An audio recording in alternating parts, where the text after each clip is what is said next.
আল্লাহ রাব্বুল আলামিন যেখানেই নামাজের কথা বলতেছেন আকিমুস সালাহ, সঙ্গে সঙ্গে আরো একটি কথা বলতেছিলেন ওয়াতুজ যাকাত, যাকাত প্রদান করো। তোমরা নামাজ কায়েম করো, যাকাত প্রদান করো। আমরা এখন যাকাতটাকে আমরা হিসাবের মধ্যেই রাখি না। যাকাত যে আমাদের উপর আল্লাহ তাআলা ফরজ করেছেন, এই যাকাতের কথাটা আমাদের মধ্যে নাই। যাকাত আমরা বলি না। আমরা নামাজ আদায় করেছি, রমজান মাসে রোজা রেখেছি, হ্যাঁ আমরা মুসলমান। আমরা নামাজ ঠিক আছে, রোজা ঠিক আছে, তাহলেই মুসলমান। কিন্তু আল্লাহ রাব্বুল আলামিন নামাজের সঙ্গে রোজার কথা একত্রিতভাবে বলেননি, একসঙ্গে কখনোই বলেননি যে আকিমুস সালাত, সঙ্গে সঙ্গে রমজানের কথা বলেননি। আল্লাহ তাআলা বলেছেন ওয়াতুজ যাকাত। যত জায়গায় পবিত্র কোরআনের যত জায়গায় নামাজের কথা আল্লাহ তাআলা বলেছেন, সঙ্গে সঙ্গেই আল্লাহ তাআলা যাকাতের কথাটাও উল্লেখ করেছেন। শুধু ফরজ নামাজের ক্ষেত্রেই এমনটা নয়, নফল নামাজের ক্ষেত্রেও কিন্তু আল্লাহ রাব্বুল আলামিন যখনই নামাজের কথা উল্লেখ করেছেন তখনই যাকাতের কথা উল্লেখ করেছেন। কিন্তু আজকে দুঃখের বিষয়, আমরা নিজেরাও যাকাত প্রদান করি না। যাকাত প্রদান করার জন্য আমাদের মধ্যে যারা যাকাত দেওয়ার মতো লোক আছে তাদেরকেও আমরা উৎসাহিত করি না। এখন আমরা যাকাত যখন এই কথাটা চলে আসে তখন আমরা উপরের দিকে তাকিয়ে থাকি, হয়তোবা বড় লোকদের কথা বলা হচ্ছে, যারা ধনবান তাদের কথা বলা হচ্ছে, যারা কোটিপতি তাদের কথা বলা হচ্ছে, যারা হয়তোবা 5 তলা 7 তলার মালিক তাদের কথা বলা হচ্ছে, যাদের হয়তোবা ব্যাংক ব্যালেন্স অনেক কিছুই তাদের কথা বলা হচ্ছে, যারা হয়তোবা কোটি কোটি টাকার মালিক তাদের কথা বলা হচ্ছে। যাকাত কিন্তু আসলে বড় লোকদের জন্যই এমনটা নয়, যাকাত সবার জন্যই। যাকাত সবার জন্য, শুধু ধনীদের জন্য যাকাত এমনটা নয়, শুধু বড় লোকদের জন্য যাকাত এমনটা নয়, যাকাত শুধু কোটিপতিদের জন্য এমনটা নয়, যাকাত সবার জন্য। নামাজ যেরকম সবার জন্যই ফরজ, যাকাতটাও ঠিক তেমনই সবার জন্যই ফরজ, না গরিব না ধনী, সবার জন্যই যাকাত ফরজ।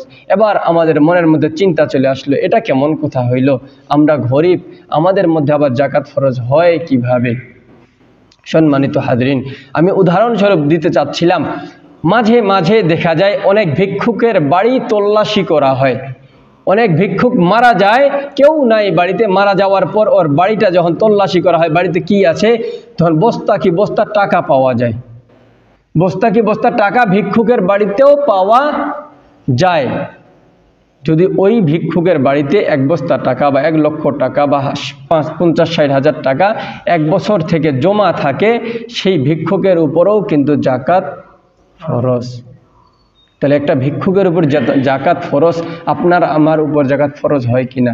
এবার আপনি বলতে পারেন যে হুজুর আমি তো গরিব মানুষ, দিন আনে দিন খাই।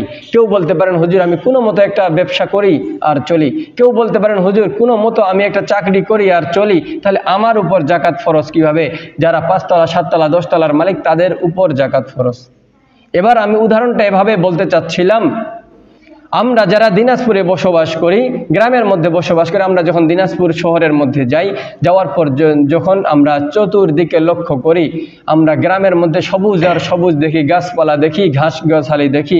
কিন্তু শহরের মধ্যে যখন যাই, এদিকে একটা 5 তলা বিল্ডিং, এদিকে একটা 7 তলা বিল্ডিং, এদিকে 10 তলা বিল্ডিং, এদিকে 3 তলা বিল্ডিং, তখন আমরা মনে করি যে হয়তোবা এই 3 তলা বিল্ডিং ওয়ালার উপর যাকাত ফরজ, আমাদের উপর না। কারণ আমার তো 3 তলা বিল্ডিং নেই, আমার তো মাত্র কেবল একটা ছাদ দিয়েছি। আবার আমাদেরকে যখন আমাদের নিম্নবর্তী যারা কোনো মতো ব্যবসা করে, কোনো মতো দোকান করে, হয়তোবা ক্ষেত খামার করে, হয়তোবা দিন মজুরের কাজ করে, তারা মনে করে আমাদের উপর তো যাকাত ফরজ হওয়ার প্রশ্নই আসে না, আমাদের তো কিছুই নেই, আমরা তো দিন আনে দিন খাই, এভাবেই চলি। আবার যখন আমরা দিনাজপুরে যে বাড়িগুলো দেখলাম 8 তলা 10 তলা 15 তলা, তারা যখন ঢাকা শহরের মধ্যে যায় তখন দেখা যায় এক একটা বিল্ডিং 10 তলা 20 তলা 30 তলা বিল্ডিং। তখন তারা মনে করে যে আমাদের উপর কিসের আর যাকাত ফরজ, আমি তো সবেমাত্র একটা 3 তলা বাড়ি বানাইছি, আমি সবেমাত্র একটা 5 তলা বাড়ি বানাইছি, আর এদের তো দেখা যায় 10 তলা 20 তলা বিল্ডিং। তাহলে যাকাত তো নিশ্চয়ই আমার উপর ফরজ নয়, ওর উপরেই ফরজ, কারণ ওর 10 তলা বিল্ডিং আছে, 20 তলা বিল্ডিং আছে। কারোবা বিভিন্ন জায়গায় বিভিন্ন এলাকায় কয়েকটা ফ্ল্যাট থেকে যায়, আমরা তখন মনে করি তার উপর জাকাত ফরজ। আবার বাংলাদেশের কিছু লোক যখন আমরা বিভিন্ন সুনামধন্য দেশগুলোতে আমরা সফর করতে যাই, যাওয়ার পর আমরা দেখি হাই হাই এত কারবার, কি কারবার।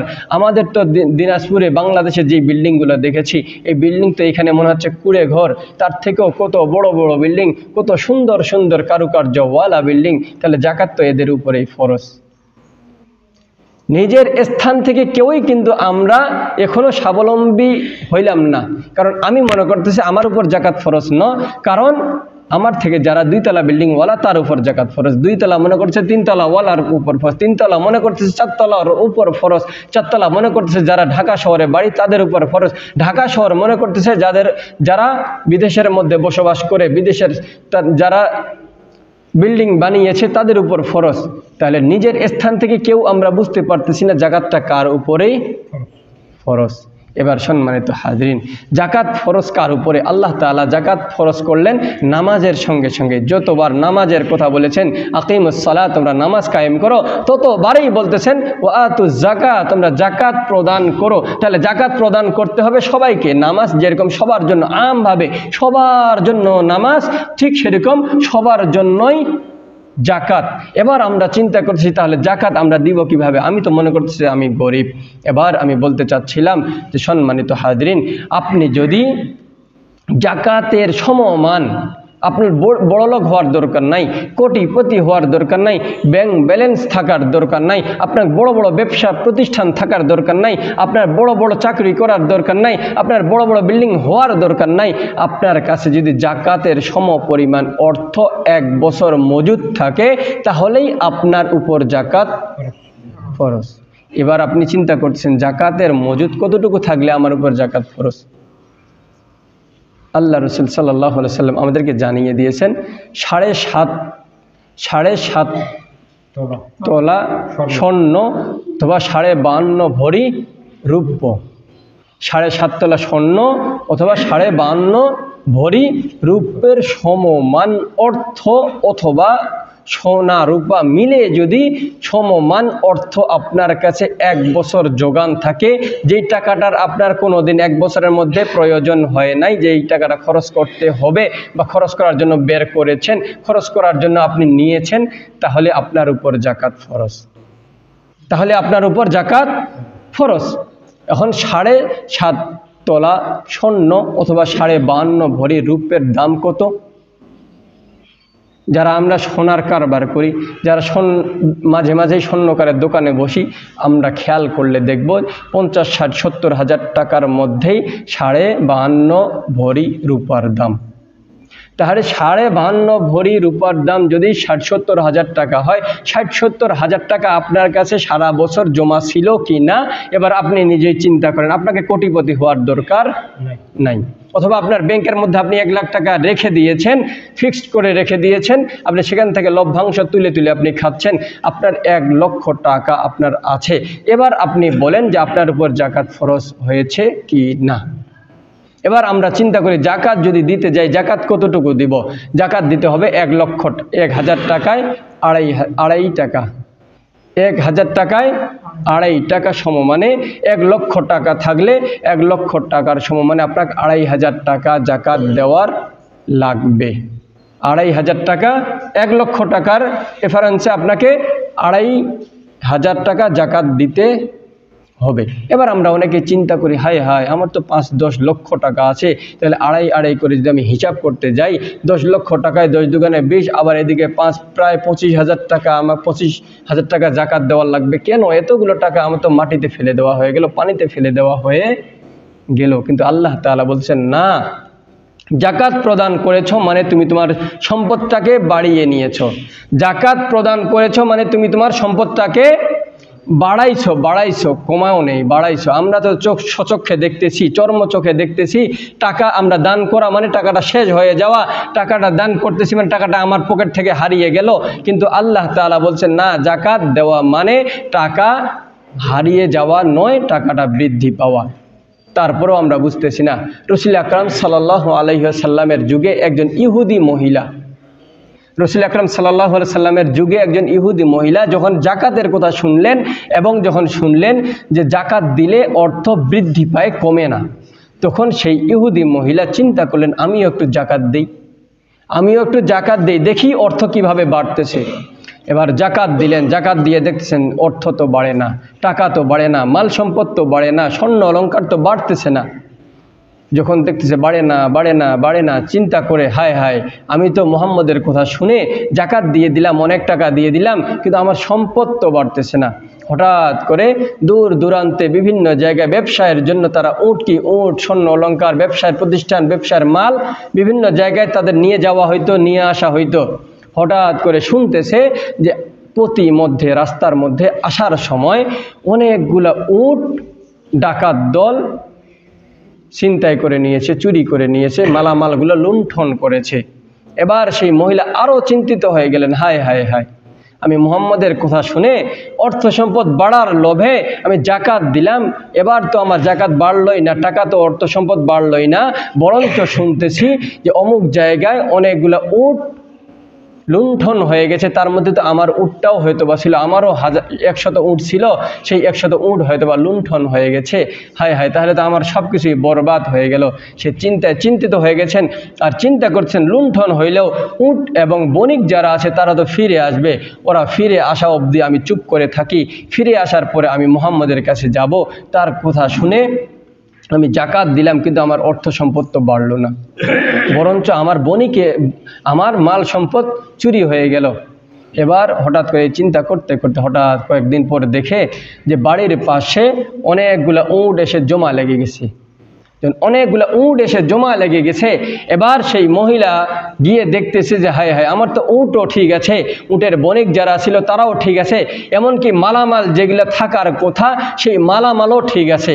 এবার প্রশ্ন করতেছে, আমি শুনলাম অমুক জায়গায় শত শত উট লুণ্ঠন হয়ে গেছে, আবার তোমরা দেখেছি সব কিছুই ঠিক আছে, কি ব্যাপার?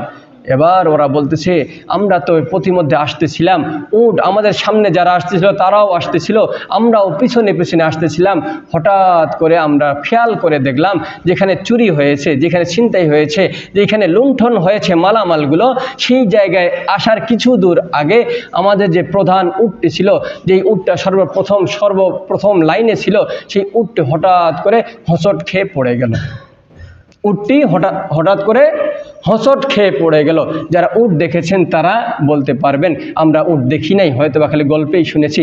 একটা উট যেদিকে চলে, পরের উটগুলো কিন্তু এক লাইনেই চলে, কোনো দিক ছুটাছুটি করে না। প্রথম উট যখন হোঁচট খেয়ে পড়ে গেল, পরের উটগুলো মনে করলো হয়তো বা প্রধান উট আমাদেরকে বসতে বলেছে, পরের উট সবাই বসে গেল। প্রতিমধ্যে লুণ্ঠন হচ্ছে, চুরি হয়ে গেছে। চুরি হয়ে যাওয়ার পর যখন চোরের দল চলে গেছে, এবার প্রধান উট যে হোঁচট খেয়ে পড়ে গেছিল ও আবার দাঁড়িয়ে আবার হাঁটা শুরু করে দিয়েছে, পরের উটগুলো হেঁটে চলে এসেছে। এবার বণিকের দল বলতেছে, আমরা শুনেছি যে এখানে চুরি হয়েছে, কিন্তু আমরা চোরের খপ্পরের মধ্যে পড়ি নাই। এবার সেই মহিলা চিন্তা করছে, হ্যাঁ এটাই তো ঠিক, চোরের খপ্পরে যদি পড়তো তাহলে আমার মালামাল আজকে লুণ্ঠন হয়ে যেত, একটা মালামাল আমি পাইতাম না। আজকে জাকাত দেওয়ার কারণে আমার মালামালগুলো আমি আবার ফিরে পেয়েছি। এমনও হতে পারে আপনি জাকাত দিচ্ছেন না টাকা কমে যাওয়ার ভয়ে, কিন্তু হঠাৎ করে এমন একটা অসুস্থতা আপনার মাঝে চলে আসলো, একটা ইঞ্জেকশনের দাম 50,000 টাকা, একটা ইঞ্জেকশনের দাম 1 লক্ষ টাকা, এমনটা তো হয়ে যেতে পারে। এই জন্য যাদের উপর জাকাত ফরজ, কার উপর ফরজ সেটা আমি জানি না, আপনি নিজেই বলতে পারবেন আপনার বাড়িতে বা আপনার ব্যাংকে আপনার পকেটে কত টাকা ছিল, কত টাকা আছে। যদি 1 বছর মনে করেন, এটা যেহেতু রমজান মাসটা আমাদের কাছে গুরুত্বপূর্ণ এবং হিসাবের একটি মাস, গত রমজান মাস থেকে এই রমজান মাস পর্যন্ত যার কাছে 70,000-এর অধিক টাকা আছে, সেই টাকার জাকাত আপনাকে দিতে হবে। সেই টাকা হিসাব করে শতকরা 2.5 টাকা মাফিক আপনাকে জাকাত দেওয়ার লাগবে। এই জাকাতটা অবশ্যই আপনাকে দিতে হবে যদি আপনি আপনার সম্পদ বাঁচাতে চান, নচেত আপনার সম্পদ কোন দিকে যাবে আল্লাহ তাআলাই ভালো জানে। আর সম্মানিত হাজরিন, সর্বোপরি এতটুকু বলতে চাচ্ছিলাম, জাকাত বিষয়ে আলোচনা করা হইল। যাদের আমরা টাকার মালিক আছি, 1 বছর আমাদের টাকা যোগান আছে, জমা করে রেখেছি, অবশ্যই আমরা জাকাত দিব। জাকাত কিন্তু মসজিদে দেওয়া যাবে না, এটা বলে রাখলাম। জাকাত মসজিদে দেওয়া যাবে না, মসজিদের কোনো উন্নয়নমূলক কাজে দেওয়া যাবে না। এজন্য জাকাত দিতে হবে এতিম মিসকিন। 8টা খাত আছে সম্মানিত হাজরিন, এই 8টা খাত হয়তো বা অন্য কোনো সময় অথবা যদি কারো প্রয়োজন হয় পার্সোনালিভাবে জেনে নেবেন, সময় যেহেতু সংক্ষেপ। পাশাপাশি মসজিদে আপনারা এক্সট্রাভাবে দান করবেন, নিজের টাকা থেকে দান করবেন, নিজের সম্পদ থেকে দান করবেন। আল্লাহ তাআলা আমাদের সবাইকে মসজিদে বেশি বেশি করে দান করার, যাদের উপর জাকাত ফরজ, আমরা সকলে যেন সঠিকভাবে জাকাত প্রদান করতে পারি। আল্লাহ তাআলা আমাদের সবাইকে তৌফিক দান করুন। পাশাপাশি রমজান মাসের বাকি যে রোজাগুলো আছে, তারাবি আছে, সেহরি আছে, ইফতার আছে, আমরা সকল কিছুই আল্লাহ তাআলা যেন সঠিকভাবে আদায় করার তৌফিক দান করেন। সকলে বলে আমিন।